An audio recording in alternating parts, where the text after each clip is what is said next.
Do I regret leaving my father's plumbing company? Let's talk about it. I'm Kenny Molotov, licensed plumber, professional magician, and entertainer. On this channel, I go through the ins and outs of my career in plumbing.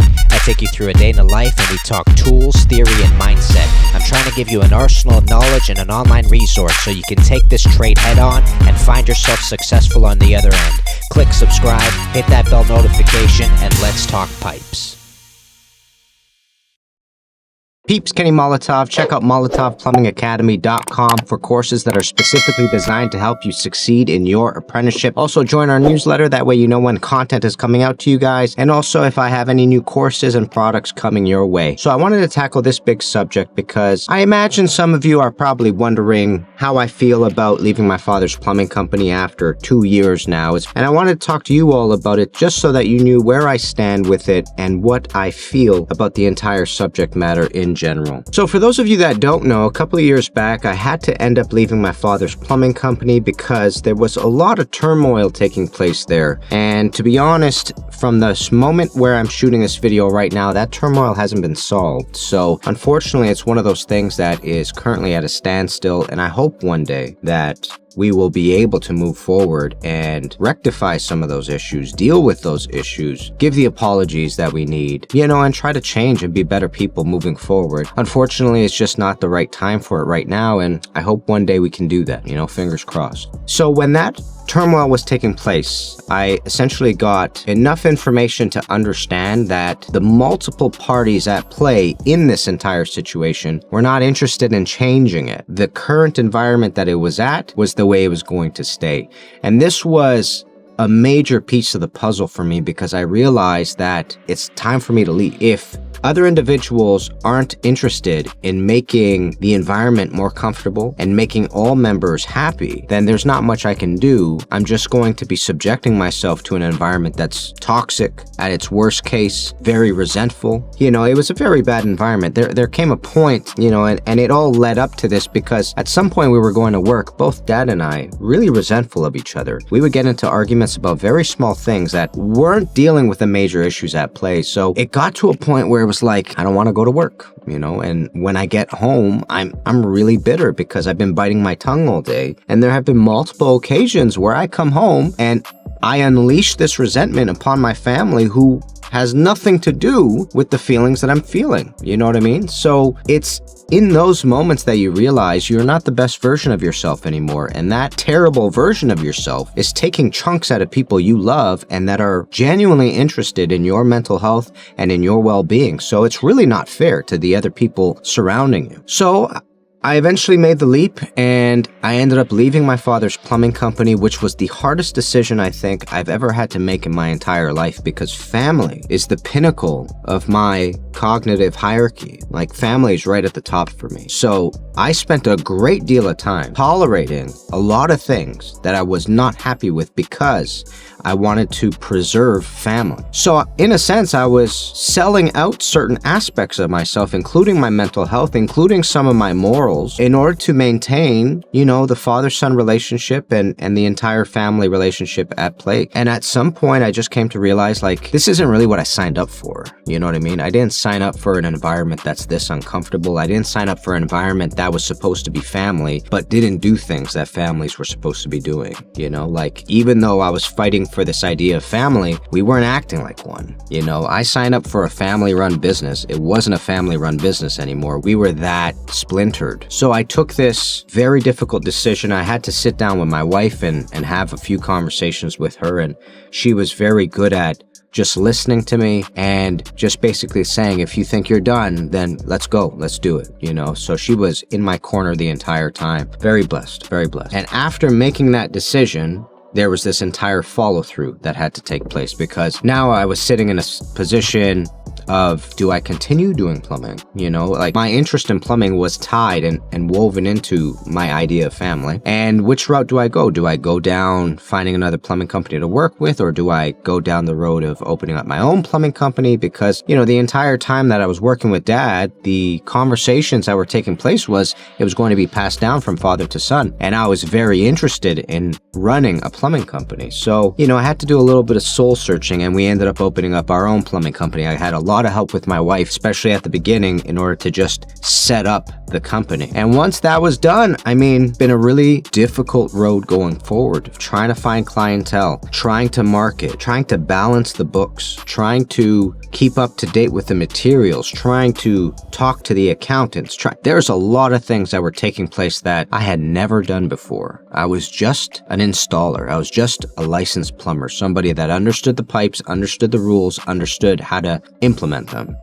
Now, I was doing an entire business side of things. It's a different cognitive strain when you go down that road, right? It is much more difficult. There are way more responsibilities on your shoulders as a plumbing company owner that you have to take on, that you have to be able to deal with. So, brand new territory. Here's how I describe how I feel about the entire ordeal. I think it's regrettable what happened to my father and I and what happened to our family. It breaks my heart when I think about it.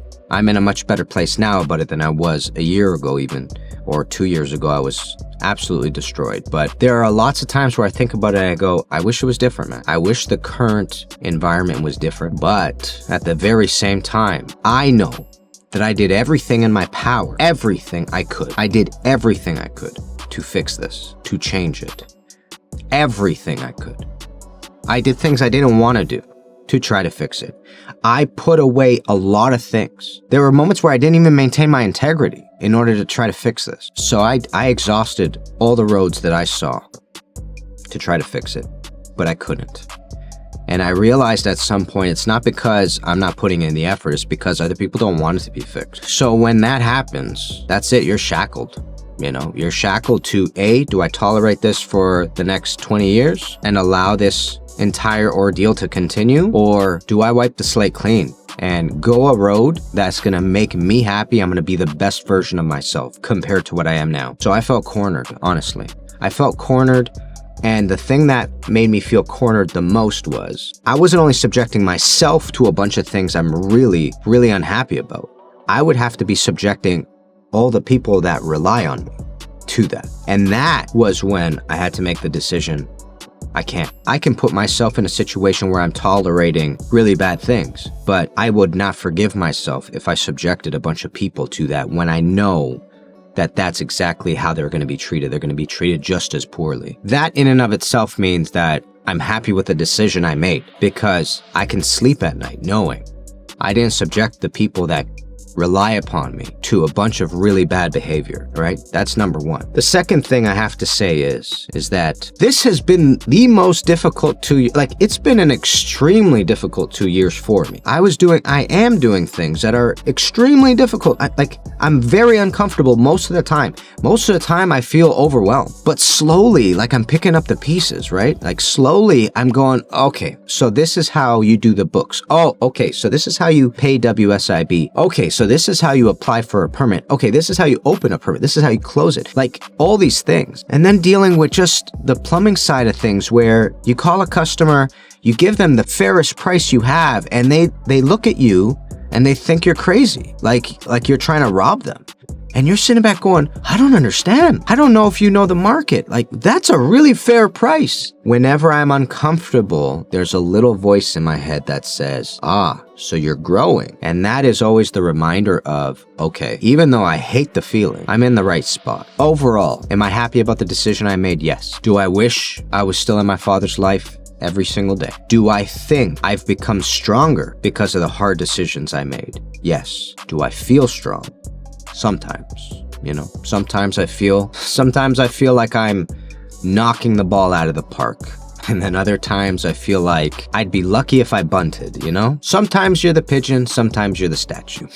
I think that's one of my favorite lines about what it's like to be an adult and also to take on these responsibilities. So I don't regret the decision that I made. I wish it was different, Unfortunately, these were the cards that were played and I had to play the hand that I had. And I played the hand that I had to the best of my abilities and also keeping in mind that I need to keep a bunch of people that rely upon me out of harm's way. And that for me is why I don't regret the decision I made.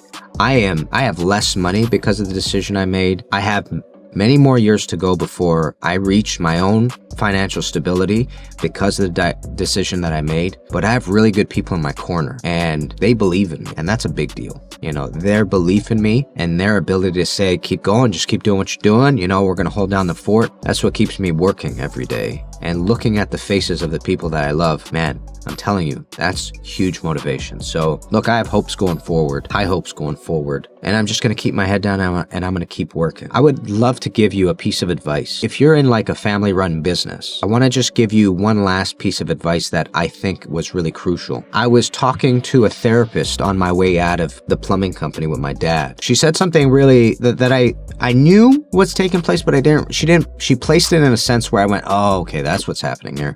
She basically said, I don't like dual relationships. And I asked her to elaborate, and she basically said, look, you have a father-son relationship and you also have a business relationship at the same time. She goes, those are extremely difficult to navigate. And I ruminated on that concept for a very long time. So the piece of advice I just want to give you, if you are in a family-run family-run business, or if you're in a whatever, if you're in business with somebody that is very important to you. There are two relationships at play. You have that father-son, father-daughter, mother-daughter, husband-wife, husband-husband, wife-wife, whatever. You have that relationship, which is that special bond. And then you have the business relationship, which is in a sense colder. It's like getting tasks done. It's getting material ready. It's that. Both of these relationships need to be worked on. You need to work on the father-son relationship, which means you got to put work aside from time to time. You just got to be silly with your parent. You got to be silly with your spouse. You got to just shoot the breeze. You just got to chill. You just got to go out to a movie. You just got to go to a concert. This has to be worked on. You understand? This is its own entity. You have to work on this or this will deteriorate. And what I noticed was we took this relationship, the father-son relationship, for granted because we had this business relationship. We talked every day. We knew we were going to see each other the following day. So we never thought about like, hey, let's go hit up a movie or let's go play some pool. You know, the business relationship was always being worked on. We had no choice. We saw each other Monday to Friday, sometimes on the weekends too, because of work. So we were always in conversation of, okay, where are you going? What are you tackling? Do you have the material for it? Are you stopping by to get material? Actually, I have material in the truck. Don't forget to send that invoice. Don't forget to do... This is always being worked on. But this father-son relationship, that intimate relationship or that special relationship, that you need to put effort there. And that's the advice that I want to give you. Both relationships need to be worked on. If they're not, one is going to swallow the other. And if that happens, then you've lost one version of the relationship. You've lost one type. And if that takes place, then you're a different version of yourselves. You know what I mean? You're not father-son anymore. You are business partners. Or you are boss-employee. You know? Rather than father-son. That's the advice I want to give you. I think if I had to do that again, if I had a time machine, I would try stressing that more, and hopefully all the parties at play would understand and agree. But I can't guarantee that it wouldn't be any different right now, even if I did that, you know? But if you could work on that, I think you have a better shot at maintaining longevity in your relationship with the person that you're in business with. Appreciate the love and support. I hope this answers some questions for you if you were interested in this topic. This is a deep one, but one that had to be spoken about. You know what I mean? We have to look back on ourselves and consider whether or not we've made the right decision or the wrong decision. Much love. Appreciate you all. If you have any topics you want me to cover, please let me know down in the comments below. I'd love to tackle those for you. And I'll see you plumbers very soon. Kenny Molotov, guys. Peace, baby.